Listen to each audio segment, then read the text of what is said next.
Okay, we are somewhere on 15. We need to go at least 20 miles north.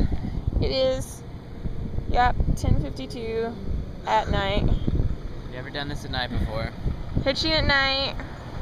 No one wants to pick us up. Not many people on the road. We've hiked 25.5 miles, plus some road walking. And we've got 2 hitches that were maybe for 5 miles. Maybe. So I'm hoping by the time that this is 11, we will be, look at all these cars passing by. Sad, sad day. But we will be on our way to Duncannon at Jamie's house so I can have another foot massage, a shower, and eat the pork chops and biscuits and mashed potatoes and all the other good things.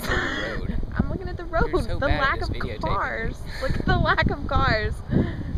There's a few cars this way, but they're going the wrong way. Lack of choices to pick up.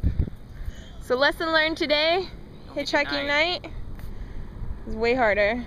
To be continued.